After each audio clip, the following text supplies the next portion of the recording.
Good morning. तो आज हम पढ़ेंगे आरंभिक नगर।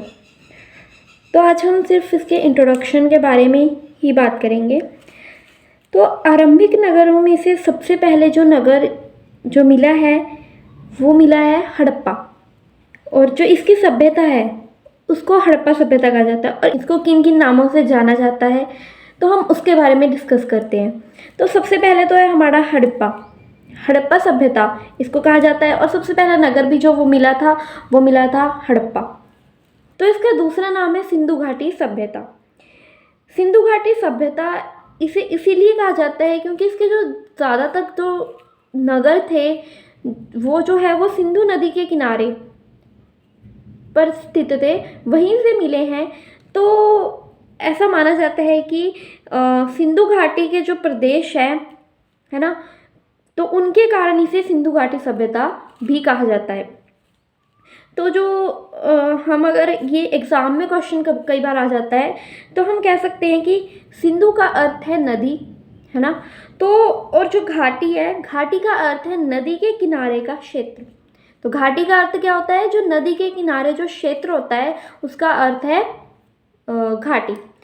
तो अब हम देखते हैं कि इसका तीसरा नाम यानी कांस्य युगीन सभ्यता। इसको कांस्य युगीन सभ्यता क्यों कहा जाता है?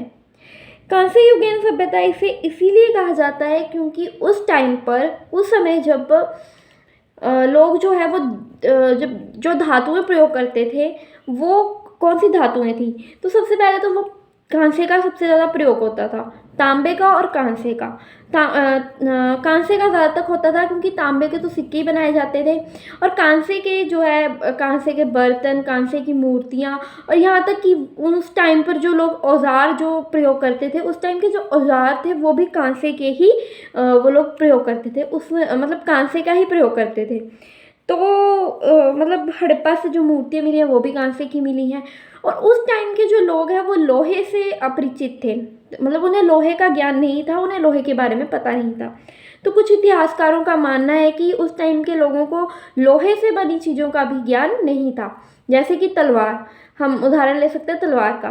तो तलवार जो है वो सिर्फ लोहे से बनती थी। तो उस टाइम पर इतिहासकार मानते हैं कि उस टाइम पर तलवार नहीं होगी, मतलब उन लोगों को तलवार के बारे में पता नहीं होगा।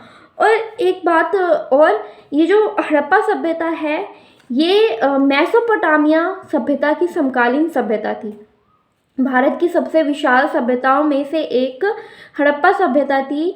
हड़प्पा इसका प्रारंभिक नगर था और जिसकी खोज डॉक्टर आर.बी. दयाराम साहनी ने की थी। और कब की थी? 1921 में। और दूसरा सबसे महत्वपूर्ण नगर था मोहनजोदड़ो, जिसकी खोज की थी रखालदास बैनर्जी ने। और कब की थी रखालदास बैनर्जी ने? 1922 में इसकी खोज की थी। और मोहनजोदड़ो से भी काफ़ी ऐसी चीज़ें मिली हैं, जैसे कि विशाल अनागार मिले हैं, विशाल स्नानागार मिला है, और सबसे महत्वपूर्ण मोहनजोदड़ो को विशाल स्नानागार के लिए ही जो है वो जाना जाता है। और उसके बाद मोहनजोदड़ो में मतलब बहुत ऐसी चीज़ें मिली हैं मोहनजोदड़ो से भी। तो सबसे पहले तो उसे विशाल स्नानागार के लिए ही जाना जाता है। और मोहनजोदड़ो का जो अर्थ है मृतकों का टीला, उसे मृतकों का टीला भी कहा जाता है। और ऐसा भी माना जाता है मोहनजोदड़ो के बारे में कि जब उसको खोजा गया तो उसकी 7 सतह मिली हैं, 7 परतें मिली हैं। तो इससे ऐसा अनुमान लगाया जाता है कि ये जो नगर है वो 7 बार उजड़ा होगा और 7 बार ही बसा होगा।